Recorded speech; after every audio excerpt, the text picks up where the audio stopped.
Attention music artists and producers. What's going on, TikTok? Alright, so today we got some fresh shit for you.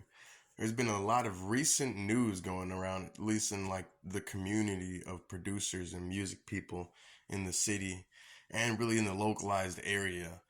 Um, some bunch of people getting their music stolen. So today I'm making a very just plain out there informative video for everybody to get us a base of knowledge for music when it comes to recording, distributing, managing, and putting your music out there. Because there's a lot of different things that you can do, a lot of different ways to put it together, but you really got to understand the base foundations of what you're trying to do and how you can do it. You know what I'm saying? So that way you can keep all your own protections for your intellectual property and the songs that you make and create. All right, so let's get into it. All right, so here we have my most recent release that I had came out with, Grand Theft Milwaukee. Now, I don't know how many people really follow the stuff that I do when it comes to the music shit, but I had a lot of big names from the city on this tape here. I think I put like 17, 18 songs, something like that. But yeah, so with all this, I'm gonna like go over this and pretty much just send all the artists a quick little short informed video on how they can get their own royalties and all their shit together for their music that is on here. You know, certain people like Certified Trapper, he's probably one of the only people I don't have to like follow through with him because he has his own management and his own team to do stuff like that. But yeah, we're gonna go through this and I'm gonna show you guys how to get you yo monies. So when you're in the process of making music, another thing that you have to keep in mind is after you're done making it and you get it all mixed and mastered, it sounds how you want it to sound, now you got to get it out to the ears of the people that you want to hear it.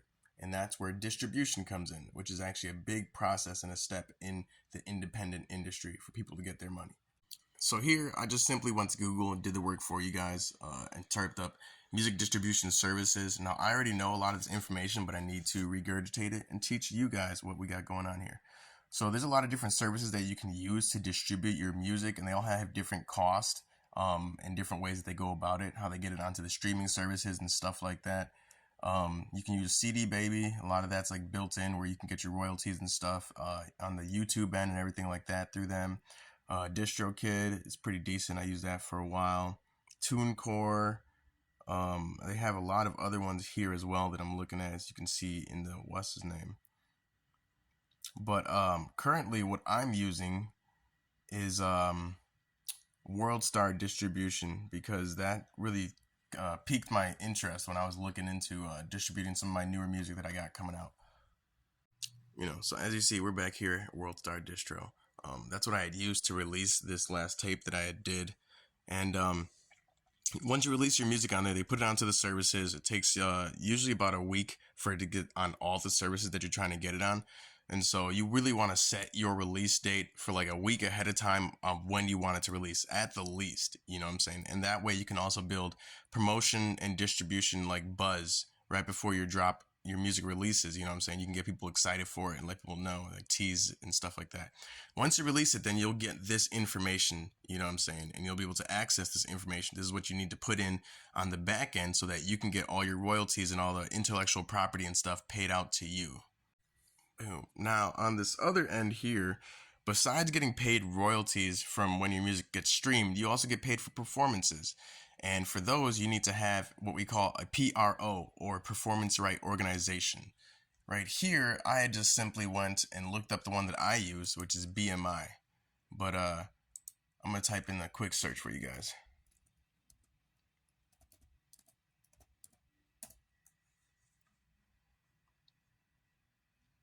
All right. So, performing rights organizations. There's a couple different types, and these are the ones that help collect your royalties when it comes to you performing at staged shows, open mic events, stuff like that.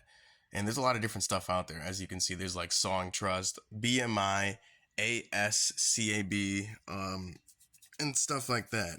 There's a lot more information on that. You can obviously just go to the World Wide Web and search that.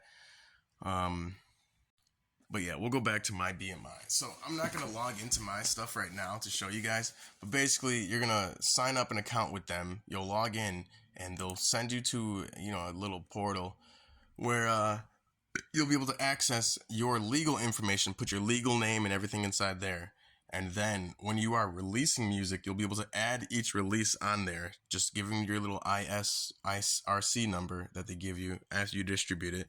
And you put that into your backend information. And this is where you're going to get your money for performing. So every performance that you do, you want to come to this portal and you have to input your information for each performances that you do at or certain places. Because if you don't, then you're not going to get paid on the back end. You know what I'm saying? Even if you go to a place and you get a performance fee, you know what I'm saying? You get paid to go to a place, you still want to get your back end money for performing. You know what I'm saying? Because you get royalties for that. You know what I'm saying? You got to understand it's a performance. It's a different type of thing you got going on here. And after you get your information signed up with one of these organizations, they'll help collect your royalties as long as you fill in all your stuff and you let them know what you got going on. Each of your releases, you know what I'm saying? New songs that you come out in there and their performances that you do. You got to schedule and you got to book all that stuff and log that information into here. Usually I like to wait till I do that afterwards. You book the shows, do the show, and then you want to put that information into this back end here. Now, another thing on the back end, collecting your royalties. There are a whole bunch of different companies out here that are literally designed and created and have been around for quite some time that collect your money for you. But you have to put your information into these databases so that they can pay your money out to you. This is all digital stuff, and you got to understand that. You got to work this shit the digitally how they got. So this is one of the websites right here, audiem.com. Now, this company, they specifically want you to follow through, not just with putting all the information onto their back end, but also getting your copyright for your stuff, and you have to have proof of your copyrighted songs. And so that is the next thing that I'm going to go into after I finish up with this point. All right, so this is one of them, audiem.com. You guys check that out. I got another one pulled up here, the MLC.com, the Mechanical Licensing Company. This is a newer one that I just recently got into.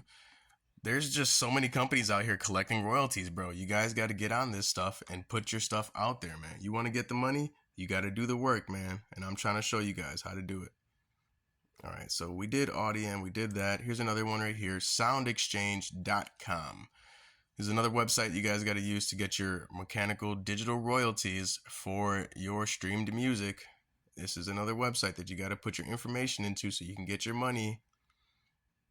And then I'm going to go back to my point here. So remember when I was talking about Audiem and I was explaining how Audiem was going to require you to have copyright of your music. This right here is the official United States Copyright Office electronic online website. They send you to this service and they send you to this portal and you have to put in your legal information, create a user ID and all that so that you can register your works that you create underneath your name. And I'm talking about the actual compositions, the actual music that you're making. You don't have to write it out on a piece of paper. You don't have to compose like some sort of, Mozart or some shit. But you're going to put your compositions and register your works. You know what I'm saying? And you have two different types of registries. You can register works that are already published. You know what I'm saying? Let's say you put an album out already. You put it out years and years ago, but you don't have ownership of it yet until you follow through with this. This United States copyright. You have to do this, bro. If you don't do this, you don't own your song. Okay? This is something I need you guys to know. If you don't follow through with this, you don't officially own your song. Once you do all this process, you pay your little fee, you put your songs and all your information on there, and they verify that it's all you that made your shit. You know what I'm saying? There's no copyright infringement.